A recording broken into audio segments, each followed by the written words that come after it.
Agora o Edson, da cidade Tiradentes. Boa tarde para todo mundo, queria cumprimentar a todos da mesa e aí deixar muito claro um posicionamento que tivemos enquanto setorial leste dos conselhos tutelares. Dos 20 conselhos tutelares da região leste, 16 apontaram problemas no DEPARA. Fizemos um documento enquanto setorial leste, protocolamos no Ministério Público e inclusive também encaminhamos para o CMDCA, porém não tivemos resposta do CMDCA. Do mesmo jeito que as comissões regionais também não tiveram resposta dos apontamentos que foram feitos, né, durante todo esse processo de escolha dos conselhos tutelares. A gente fica angustiado por conta de que a gente fala muito em respeito, mas a gente, enquanto sociedade, a gente, enquanto governo, não está vendo respeito às deliberações que são feitas, nem mesmo pelo CMDCA. Foram aprovados 387 pontos de votação. Na reunião do CMDCA do último dia 19, o próprio CMDCA apontava que não era ele que estava fazendo as publicações a respeito do processo de escolha dos conselhos tutelares. Então, quem é que estava fazendo essas publicações e por que estava fazendo essas publicações de maneira totalmente desorganizada, desrespeitando os territórios? Se a gente for pegar a resolução do CONANDA, está muito claro lá no seu artigo 10, garantir que o processo de escolha seja realizado em locais públicos e de fácil acesso, observando requisitos essenciais de acessibilidade. Se eu for pegar o território da cidade de Tiradentes, que é o território onde existem 2 conselhos tutelares, você tem 7 escolas do Conselho Tutelar de Cidade Tiradentes 2 que estão no Conselho Tutelar de Cidade Tiradentes 1 para poder votar. E essas informações foram apontadas em todos os documentos da Comissão Regional de Cidade Tiradentes para a Comissão Central. Nenhuma delas foi ouvida. Nenhuma delas. A gente está correndo o risco, nesse processo de escolha, de ter moradores de um distrito votando em outro distrito, o que a lei municipal também não permite, né? A 11.116, a 11.123, ela é muito clara em relação a isso. Poderão participar da escolha dos membros do Conselho Tutelar todos os cidadãos residentes no município de São Paulo, nos respectivos territórios dos Conselhos Tutelares. Então a gente não está tendo esse direito respeitado. Por fim, gostaria também de protocolar um documento do Fórum Municipal dos Direitos, do Fórum Regional dos Direitos da Criança e Adolescente de Cidade Tiradentes, com a assinatura da grande maioria dos candidatos do território, reforçando que seja respeitado aquilo que foi deliberado pela Comissão Regional e que até agora em nenhum momento teve sequer devolutiva da Comissão Central. Obrigada, Edson. Então eu passo agora a palavra para o Dr. Eduardo Dino.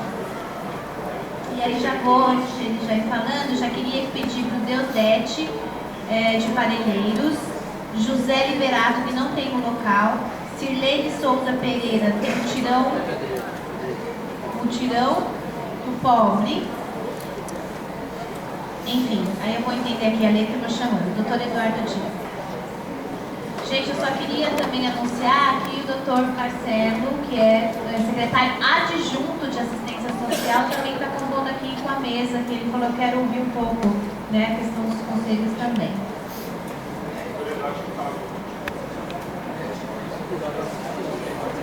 Pessoal, primeiro, boa tarde, agora falando aqui na minha vez, né? E agradecendo aí, realmente vocês estão observando o que a gente pediu, mas é o seguinte, essa audiência foi chamada para a discussão do DEPAR. Eu vi aqui algumas falas falando por que a eleição não fica para o ano que vem, por que não faz a eleição nos mesmos pontos do TRE. Primeiro, isto não é uma eleição. Segundo a lei, e a lei foi modificada, foi a primeira modificação do ECA em novembro de 91. O ECA foi modificado para transformar, por incrível que pareça, onde se dizia eleição, processo de escolha. Esse acordo que foi feito esse ano e que foi desenvolvido a pedido dos promotores do Estado, pelo Procurador-Geral de Justiça, Dr. Ismânio, com a sua assessoria do Centro de Apoio, que é para o Estado inteiro, nós atuamos, eu e a colega Luciana que está aqui assistindo, na capital. E alguns temas da nossa atuação são efetivamente para todo o estado. E alguns até por conta do impacto na questão de internet para todo o Brasil. O senhor Mauro, que estava aqui, agora está lá, deve ser testemunha de uma reunião que houve na eleição passada com o senhor prefeito Haddad, em que nós apontamos tudo isso e pedimos que na época estava saindo uma frente de prefeitos para discutir com o TSE que as eleições de Conselho Tutelar fossem, já que a lei de 2012 mandou unificar, e aí respondendo também a outra dúvida que foi apresentada aqui, porque diz a lei no artigo 139 que as eleições serão feitas no ano seguinte à eleição de presidente da República. Oxalá tenhamos a próxima eleição. Então a lei é nesse ano. A eleição é nesse ano. E mais, e aqui foi dito pelo vereador Suplicy, ele lembrou de quando esse promotor, no exercício de secretário executivo da promotoria, foi fazer um périplo na Câmara, a colega Luciana não pôde ir, comuniquei, visitei 4 ou 5 gabinetes. Vereadora Solinha, presidente da Comissão de Infância. Gabinete da vereadora Juliana, ex-membra também. Gabinete do vereador Celso Jatelli. Gabinete do vereador Arcelino Tato. Gabinete da vereadora Patrícia Bezerra. E fui pedir encarecidamente, na defesa dos direitos da criança, que a lei possibilita todos os meios de defesa, que tivessem 2 atenções. Uma, a Comissão Permanente dos Direitos da Criança. 2, o PL 560. Sabe por quê, senhores? Porque eu sou promotor por ofício e concurso público, vou completar agora 30 anos de Ministério Público. Se quisesse, desde 1º de setembro agora, provavelmente, nem estivesse mais com a colega Luciana. E ela, se quisesse, já desde o ano passado, estaria como procuradora de justiça.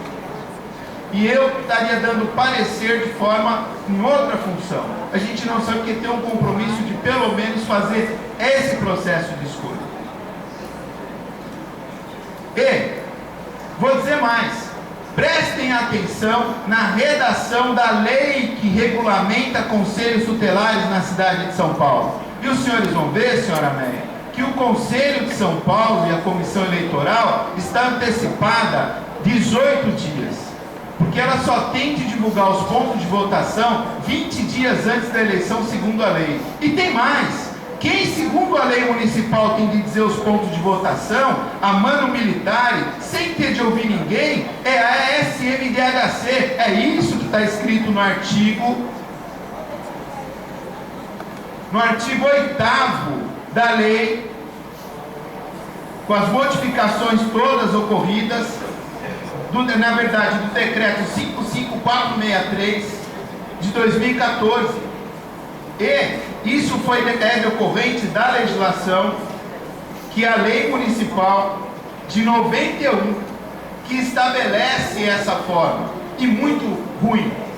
Por que é muito ruim? Porque a lei é de 91. A lei, quando foi feita, era a lei mais moderna, serviu de modelo para o Brasil inteiro. Desculpa só. E essa lei carece de modificação. Enquanto não tem, cada governante vai fazer do seu jeito. Isso não tem como se discutir em juízo. Isso se chama discricionariedade permitida pela lei. E resolução do CONANDA, embora muitas sejam interessantes, não é lei. E eu desconheço uma resolução permanente do CONDECA para o Estado de São Paulo e do CMDCA para a cidade de São Paulo de 12 milhões de habitantes, que me diga quantos devem ser os pontos de votação, que me pelo menos transcreva a redação do CONANDA para adaptar na nossa realidade dessa cidade e país de 12 milhões de habitantes, que é uma Portugal. Não me canso de falar isso, que estima-se que só a população de crianças e adolescentes seja de 3 milhões e 800 mil pessoas. Então, é muito bom aqui os senhores vereadores, esse PL está lá pendente de votação, que votem e que prestem atenção sim no que estão votando, porque hoje qualquer concurso público tem muitas impugnações. Só para ter uma ideia, o inquérito que acompanha essa eleição, ele começou em 23/11/2018, que foi a mesma data em 2014, quando o CNMP e o CNPG notificaram todos os prefeitos do Brasil avisando que no ano seguinte haveria eleição para fazer dotação orçamentária. E pasmem, em 2014, 2015, o Brasil, 2014 já começava a entrar numa crise que agora só se agravou com a emenda 95.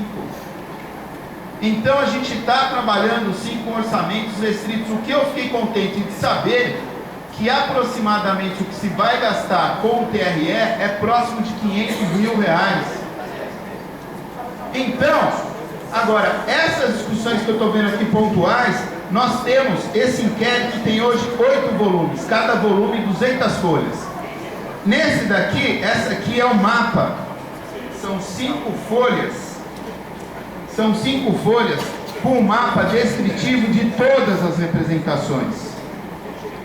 Tirando a representação do fórum, boa parte dessas representações, eu vou contar aqui, 57, das 57, pelo menos aproximadamente 50 são de conselheiros tutelares reclamando somente das suas candidatos a conselho tutelar, reclamando das suas candidaturas.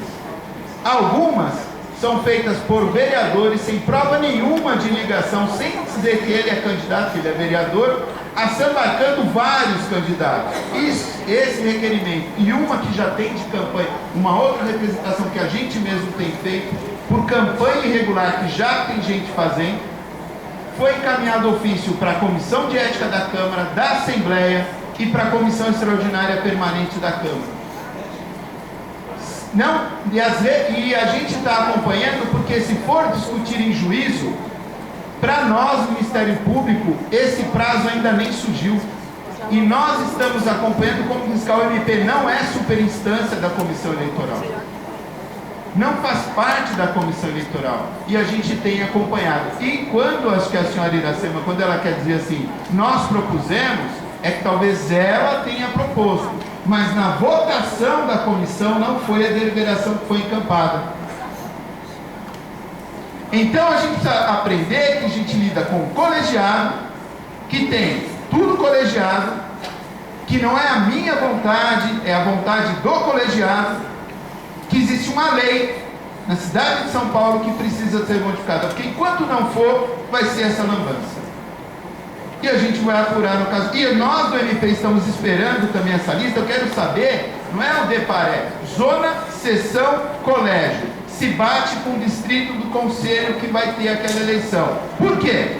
Porque a gente precisa calcular, e o nosso prazo está se esgotando internamente, a Luciana está bastante preocupada com isso, doutora Luciana, que é o efetivo de membros do Ministério Público para essa fiscalização. E que a gente já está alinhavando, costurando isso, com o comando da Polícia Militar da capital, vai ter de encaminhar ofício para a CET, encaminhar ofício para ela. Eu já fico contente de que dessa vez a SMDHC avisou a prefeitura para não ter mega evento. Não sei como é que vai ficar a Fórmula 1, se vai ser no Rio, se vai ser aqui, se não vai ser no Brasil.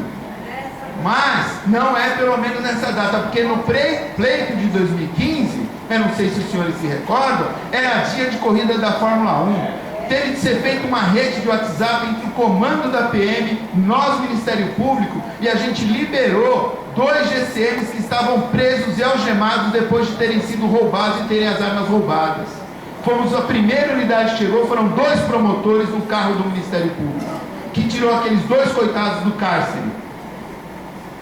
E várias viaturas do MP foram perseguidas, foram seguidas em vários pontos distantes da cidade. E o que a GCM dizia à época é que não garantia segurança em determinados pontos da cidade. E foi efetivo, funcionou. E nós, mesmo vendo a confusão, mesmo vendo que aquela eleição digital ou eletrônica por computadores não ia acontecer, Nós só pudemos afirmar isso quando tínhamos mais de 70% das urnas recebidas na unidade central, quando fotografamos, mapeamos e chamamos para reunião. E as pessoas se convenceram e anularam o pleito. E aí se foi discutir, inclusive, que eleição eletrônica, qual o conceito de eleição eletrônica? Onde está definido que eleição eletrônica é nesse sistema do TRE? Por que não pode ser eleição no papel com a leitura digital, que foi como foi feito? Então, com a devida vênia, como fiscal da lei, desculpa pela extensão, e dando aqui algumas respostas, o que nós temos é isso: a gente está acompanhando, estamos recebemos atas, estamos monitorando. Fui em 13 reuniões da comissão, a OAB, o seu representante indicado, apareceu-se muito em uma, foi substituído, mas já está no lucro, porque na passada só apareceu o representante da OAB, e ainda bem, Iracema está lá, Solange esteve, passou também a experiência passada. Essa comissão está de parabéns. E esse rapaz aqui jovem, e como jovem, porque ele deve ter menos de 29 anos, também merece a proteção legal e não ser expulso do jeito que foi aqui, pela emenda 65 do Estatuto da Juventude, além do que é um trabalhador, está fazendo o que pode. Agora, vamos fazer a lição de casa. Primeiro, é um processo de escolha, não é igual ao TRE, não tem nada a ver com o Estatuto Eleitoral, é outra dinâmica, e os pontos, escola do Estado é uma coisa, quem é que vai pagar a conta do funcionário que está lá? Então é tudo municipal como sempre foi, e nunca foi também universidade nem escola particular. Vamos se respeitar. Um grande abraço e boa sorte a todos e todas.